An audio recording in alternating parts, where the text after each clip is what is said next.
जी अस्सलाम वालेकुम। उम्मीद करता हूँ कि आप तमाम दोस्त बिल्कुल खैरियत से होंगे और अपने तमाम नए आने वाले दोस्तों को अपने channel fault code with Hamza में वेलकम करता हूँ। आज की वीडियो बहुत ज़्यादा इंपॉर्टेंट है और बहुत अहम फॉल्ट जो आप दोस्तों के साथ शेयर कर रहा हूँ।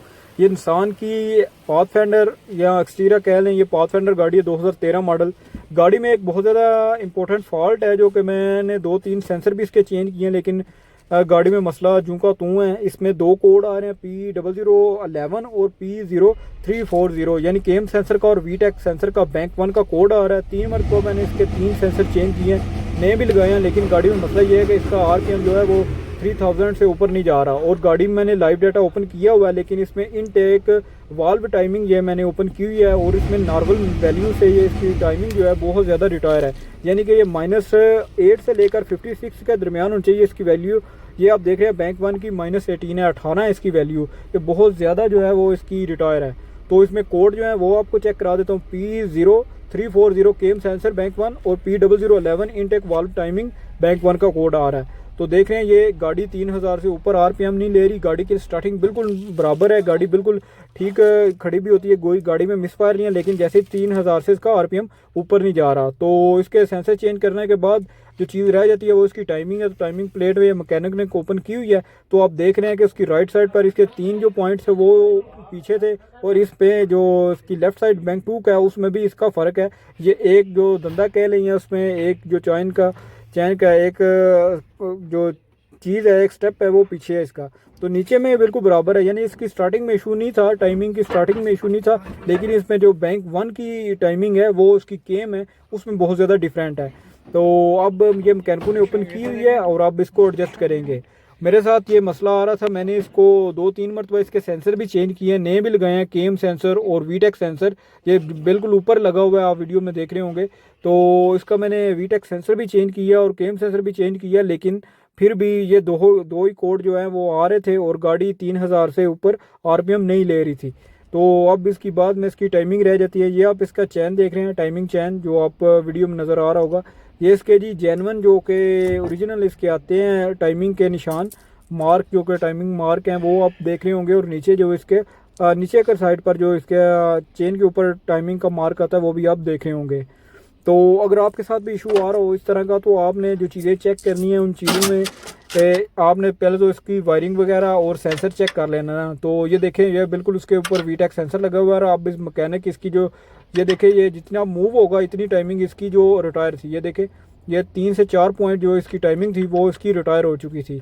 और अब बिल्कुल इसको एडजस्ट कर रहे हैं। वो देखें, ये इसके बॉडी के ऊपर ही इसके पॉइंट लगे हुए हैं जहाँ इसको मैनुअली तरीके से इसको एडजस्ट किया जा रहा है। तो अगर आपके साथ भी इशू हो तो आपने उसके सेंसर वगैरह चेक करने हैं, उसमें उसकी वायरिंग चेक करनी है, और वायरिंग चेक करने और सेंसर बदली करने के बावजूद भी कोड आ रहा हो तो आपने उसकी टाइमिंग को लाजमी तौर पर चेक करना है। तो वीटेक सेंसर का जब भी कोड हो तो आपने एक तो मरतबा उसकी वायरिंग सेंसर चेक करना है, और बाद में भी अगर वीटेक का आ रहा हो कोड तो फिर उसमें टाइमिंग के रिलेटेड लाजमी इशू होता है, या फिर उसका जो इसके इंजन के आगे जो लगा होता है उसका वाल्व वगैरह वो भी जाम हो जाए तो फिर भी ये गाड़ी में इशू आ जाता है। तो ये आप देख रहे हैं, ये गाड़ी में अब वो मैकेनिक इसको प्रॉपर तरीके से एडजस्ट कर रहे हैं इसकी टाइमिंग को। तो गाड़ी में मसला इसकी टाइमिंग के रिलेटेड था, ये आप देख रहे हैं। अब टाइमिंग इसकी एडजस्ट हो रही है।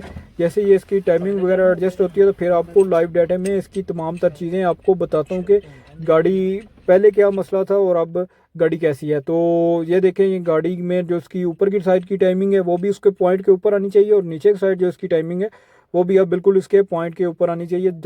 तब जाके ये जो आपकी जो गाड़ी में मसला आ रहा है टाइमिंग के रिलेटेड वो क्लियर हो सकेगा। तो ये देख रहे हैं, ये जी इसका एक्सटीरा और पाथफाइंडर 2013 मॉडल की टाइमिंग का था मार्क वगैरह।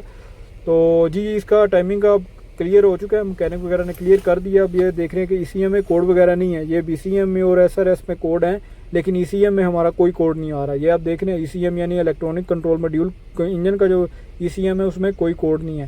तो गाड़ी अब हमारी अल्हम्दुलिल्लाह ठीक हो चुकी है। गाड़ी में मैंने वही पुराने इसके सेंसर वगैरह लगा दिए हैं। ये आप देख रहे हैं, गाड़ी पूरी तरह स्कैन हो चुकी है, और ये इसमें इंजन में इसका कोई कोड नहीं है। ये आप देख रहे हैं, पहले इसमें गाड़ी स्टार्ट करते ही इसमें केम सेंसर का और वीटेक सेंसर का 2 सेंसरों का कोड आ जाता था, जिससे गाड़ी जो है वो 3000 से ऊपर RPM नहीं ले रही थी। जैसे ही उसको एक मरतबा रीसेट करते थे, यानी कि उसके कोड को क्लियर करते थे, तो एक मरतबा आगे जाती थी रेस इसकी और बाद में फिर वो कोड आ जाता है। देखें अब मैं इसको दोबारा कर रहा हूँ रीड फॉल्ट कोड, लेकिन नो DTC डिटेक्ट है, यानी इसमें अब फॉल्ट नहीं है। और आपको लाइव डाटे में जो पहले इसकी वैल्यू आ रही थी वो भी आपने देखी थी, और अब जो अब इसकी वैल्यू है अब बिल्कुल अब गाड़ी ठीक है, तो उसकी नॉर्मल वैल्यू भी आप देख लें। तो अब मैं तमाम इसके जो सिग्नल वगैरह वो ऑन कर रहा हूँ ताकि आप दोस्तों इसको अच्छी तरह देख सकें। तो इसमें इसके RPM वगैरह भी अब बिल्कुल नॉर्मल है। पहले इसके RPM में थोड़ी फ्लक्चुएशन थी, लेकिन अब उसके RPM भी बिल्कुल ठीक हो चुके हैं। और जो गाड़ी में इसके वाल्व टाइमिंग का इशू था वो भी अब क्लियर हो चुका है। तो ये देखिए इसके RPM है, और यहाँ से मैं इनटेक वाल्व टाइमिंग और आपको ये दोनों बैंकों की ये वाल्व टाइमिंग आपको यहाँ से नज़र आ जाएगी। तो लाइव डाटा किसी भी गाड़ी का काम करते हैं तो बहुत ज़्यादा इंपॉर्टेंट है। ये देखें इनटेक वाल्व टाइमिंग बैंक 2 ये देख रहे हैं बिल्कुल नॉर्मल है, और बैंक 1 की भी बिल्कुल नॉर्मल है। ये देखें ये बिल्कुल नॉर्मल रेंज में है, -8 से लेकर 56 के दरमियान होनी चाहिए। और दोनों बैंकों की अब देख रहे हैं ये बिल्कुल नॉर्मल पर है, दोनों की बिल्कुल अब नॉर्मल है, ये नॉर्मल वैल्यू के दरमियान है। तो यहाँ से मैं एक्सीलेटर दे रहा हूँ। पहले जो के ऊपर गाड़ी नहीं जा रही थी 3000 से RPM, लेकिन अब गाड़ी बिल्कुल नॉर्मल है।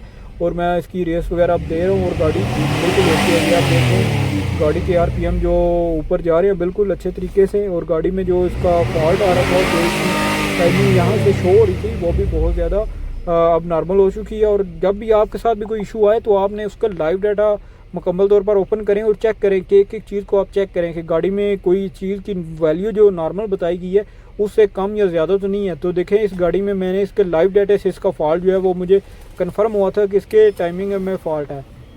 तो अगर आपके साथ भी इशू हो तो आपने भी उसके लाइव डाटे में सबसे पहले जाना है और चेक करना है कि उसके लाइव डाटे में कोई ऐसी वैल्यू तो नहीं है जो कि अब नॉर्मल है। तो उसकी सब वैल्यू जो थी वो पहले तो अब नॉर्मल थी, और अब अल्हम्दुलिल्लाह गाड़ी में कोई फॉल्ट नहीं है। गाड़ी में जो तमाम वैल्यूज़ हैं वो अब नॉर्मल है। तो अब गाड़ी को रोड टेस्ट पर लेके जाते हैं और गाड़ी को रोड के ऊपर इसकी स्पीड के साथ चेक करते हैं। तो अब मैं रोड के ऊपर हूँ जी। ये गाड़ी का अब देख रहे हैं, अब गाड़ी एडवांस होगी, जैसे उसका VTEC सेंसर काम करेगा तो गाड़ी की अब वैल्यू चेंज होगी, लेकिन ये गाड़ी की वैल्यू नॉर्मल रेंज के अंदर ही होगी। ये आप देख रहे हैं बैंक 1 और बैंक 2 की इनटेक वाल्व टाइमिंग। तो गाड़ी की आपको स्पीड भी शो करा देता हूँ। देखें ये 120 से गाड़ी जा रही है, 120 की स्पीड पर जा रही है, और गाड़ी में अल्हम्दुलिल्लाह कोई फॉल्ट नहीं है। और गाड़ी में जो मसला आ रहा था वो हमारा